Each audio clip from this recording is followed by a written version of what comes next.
I rolled into the mountains with $1 million cash to buy honey. But right when I was loading up, every single farmer jacked their prices. They backed out of every deal we'd made, talking about they'd rather let it rot in the barrel than sell to me. Mr. Zhu, the going rate is 80 a pound, but you're offering 30. That's straight up robbery. I just stood there looking at this random kid I'd never seen before. The village chief jumped in quick. Mr. Xu, this is Auntie Zhang's son-in-law, Song Jie. He studied economics in college. He'll be speaking on behalf of everyone today. Song just set the price at 88 yuan a pound. But at that price point, customers expect premium packaging, top-tier service, and fast shipping. These folks had the most basic plastic bottles and thought they could charge luxury prices. Total fantasy. Sure enough, the problems came fast. Day 1 of the live stream, riding the whole college kid returns to his roots angle and blasting his circle of friends, Song Jia actually moved a few hundred orders. Auntie Zhang and the crew were pumped. They stayed up all night repackaging honey into old water bottles and Lao Ganma jars, stuffing them into cardboard boxes with newspaper, and shipping them out. Shipping alone cost $12 per order. Song. Just big promise of doubled profits? After you factor in shipping and packaging, it wasn't much. But still, at 88 a pound, they were clearing over 70, way more than my 38. The farmers were fired up. They even started clowning on me. But it didn't last. A few days later, the packages hit customers' doorsteps, and the nightmare began. Songjia, what the hell is going on? The phone won't stop blowing up. It's all angry messages. Songjia was stretched out on the kang, daydreaming about getting rich. He snatched the phone up, annoyed. His face went white instantly. Every notification was a refund request or a 1-star review. Customers were complaining about damaged packaging and leaking honey. Others were questioning whether it was even real honey. Some were threatening to report him. Songjia was scrambling to explain. Relax, that was just a shipping accident. Wild honey. Can have a slightly sour taste. But nobody wanted to hear it. The platform stepped in. Too many complaints, and he couldn't provide proper food distribution licenses. Songjia's Beekeeper Bro account got shut down on the spot.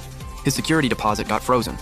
Worse, all the customers who got smashed up packages weren't just asking for refunds, they wanted compensation for ruined clothes and stained floors. In just 1 week, over 300 orders went out, and the return rate hit 90%. The other 10%, they didn't bother returning it, but they left 1-star reviews. Auntie Zhang was staring at a living room full of sticky, busted-up returned packages and a big red account frozen notification on her phone. She just dropped straight to the floor, slapping her legs and bawling. Lord have mercy, what are we gonna do? We spent thousands on shipping, haven't seen a single penny, and now we owe money? This don't make no sense. The internet said it wasn't supposed to be like this. Songjia was hunched in the corner, sweating through his shirt. All that swagger he had standing on that stone pedestal? Gone. And it was about to get worse, because they'd been using unsanitary containers to repackage, and temperatures had been climbing. The premium honey, with no proper sealing or sterilization, had started quietly fermenting inside those plastic barrels. The sweet floral scent in the air had turned sour, laced with that sharp, funky smell of fermentation. Getting the livestream account banned was like a bucket of ice water dumped straight on Beekeeper Village's little fire. In the village committee courtyard, facing a crowd of farmers pacing around with return slips in hand, hot and frantic as ants on a skillet, Songjia was still doubling down. Everyone calm down! The platform banned us because they're jealous of our traffic. When one door closes, another opens. We're done with live streaming. We'll find other buyers directly. We've got top-shelf wild honey here. Just put the word out, and buyers will be lining up. Songjia, you serious right now? We already sank thousands into shipping costs. We can't afford to keep gambling like this. Uncle, trust me, I'm on it right now. Songjia pulled out his phone in front of the whole village and started dialing every agricultural buyer he'd Googled. But what he didn't know was, the day after I left Beekeeper Village, I had already posted a straight, factual account of everything that went down in the Provincial Agricultural Trade Association group chat. In the supply chain world, nothing kills a deal faster than a supplier who doesn't keep their word. So every call Songjia made got the same reaction. Hello, is this Director Wang? I've got a batch of premium wild honey from Beekeeper Village. Beekeeper Village. Is that Lin Dashen's village? Yes, exactly. You know it? Great. So Mr. Xu passed on that batch, huh? You people got some nerve. You actually ghosted Mr. Xu. I'm not trying to touch that mess with a 10-foot pole. I still want to do business with Mr. Xu. Songjia's face shifted. He forced a smile and turned to the farmers. Let's try someone else. Manager Liu. You buying honey in bulk, right? Yeah, we've got 30,000 pounds. Price? Market rate's around 80. I'll cut you a deal. 68. 68? Are you still asleep? Mr. Zhang offered you 38 and you said no. Now you want me to bail you out? I'll go up to 20 max. Take it or leave it. 20? Why don't you just mug us? Then keep it for yourselves. Songjia made over a dozen calls. Either they hung up right away, or the second they heard Beekeeper Village, they hit him with the jokes. Some just straight up called them lowlifes. The last guy was a dealer who bought low-grade honey for animal feed additives. He laughed out loud on the phone. Heard you ran off Mr. Xu. Bold move, but your honey's got a bad rep now. I'll take it at 10 a pound. I don't care that you burned your bridges. Because I'm making pig feed anyway. Songjia hung up fast. Dead silence fell over the entire courtyard. Songjia, this is your buyers lining up? You got us a watermelon rind? You piece of work! You're out here ruining the whole village. This isn't my fault, it's that Xu guy! He's behind all of this, he's blacklisting us! Mr. Xu offered 38 and you turned it down. You insisted on 80. And now they're offering 10. I'm out $500 in shipping fees alone. Not 1 cent in return, and get this, we're still losing money. On top of that, my 2 barrels got completely ruined during repackaging. The farmers completely lost it.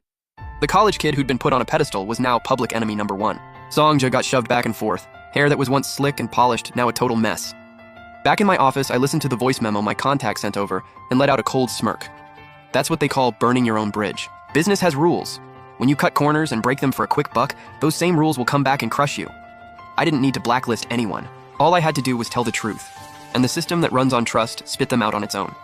But the worst wasn't over for the farmers. If they'd just been stuck with unsold honey, they could have cut prices or kept it for themselves. But the universe apparently decided the lesson needed to hit harder. Over the next few days, the mountain temperatures spiked out of nowhere, hitting over 20 degrees at noon. For honey, that's basically a death sentence. This was a solid batch, but during the live stream, they'd been scooping honey in and out of the big barrels for show.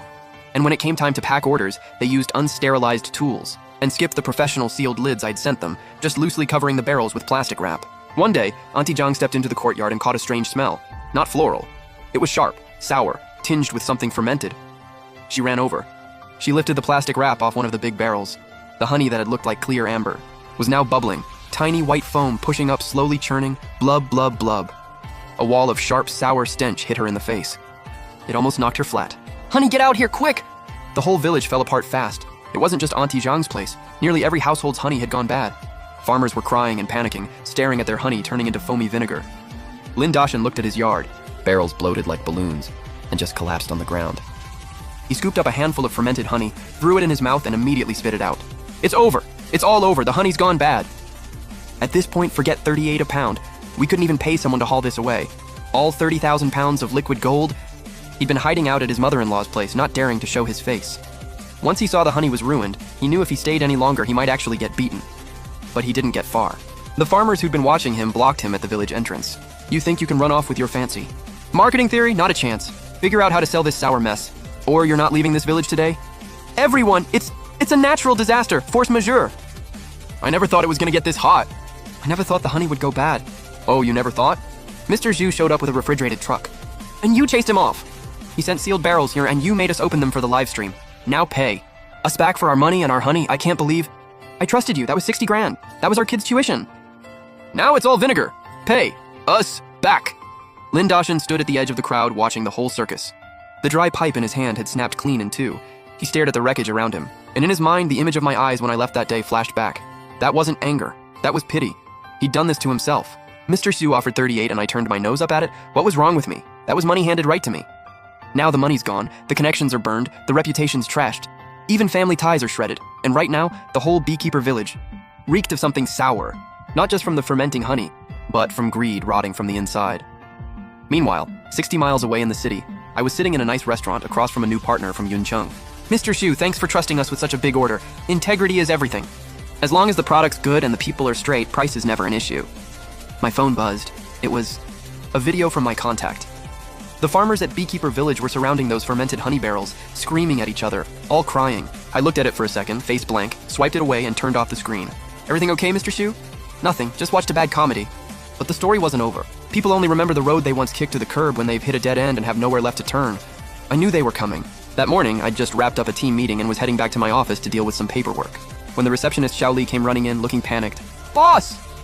Security can't hold them. There's too many. Over 20 people with a banner. Some are kneeling at the entrance.